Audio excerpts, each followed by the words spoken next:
been an extraordinary day, actually, Jonathan. But there, as ever, the voice of Francois Molins, and you saw how forensic he was in his explanation. You know, we've really come to get all too used to his voice, sadly. It is sort of the voice of reason when we're faced with what appear to be acts of madness. And these have kind of been coming through with such a frightening regularity, Jonathan.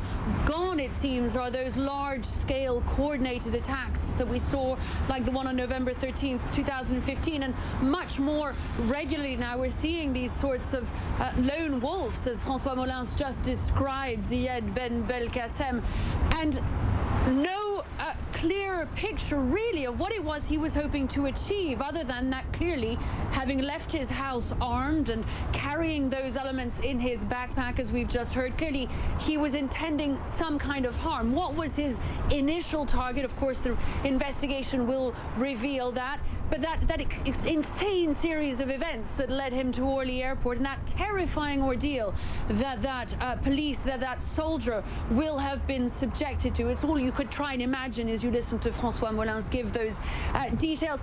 Very interesting as well that we know a bit more about the fact that he was clearly radicalized, and that authorities knew that, Jonathan. He was clearly under surveillance. His house had been searched in the wake of the November 13th, 2015 attacks.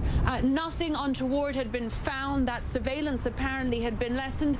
Clearly a mistake, but a reminder also of the incredible difficulty that authorities face in trying to keep track of these many individuals who can choose to act at any given time.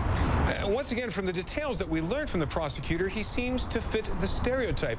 He was a thug. He was a petty criminal who was radicalized. He wasn't, apparently from his behavior, a particularly well-trained or adept terrorist. Much of his conduct seems amateurish. He went into a bar, the prosecutor said, and shot 4 times, didn't hurt a single person. He wasn't terribly effective. He was just bent on killing.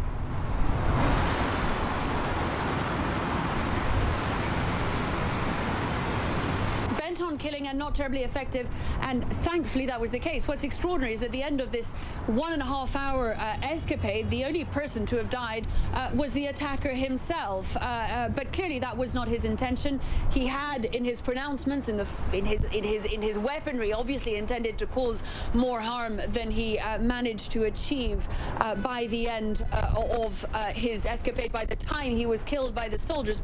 But clearly, and this is something that's come across over the course of the day repeatedly from the pronouncements of the president and all the ministers and authorities that we've heard speak around this series of attacks, the extraordinary efficiency of the soldiers on the spot who were there and who were able to shoot him before he could do any serious harm.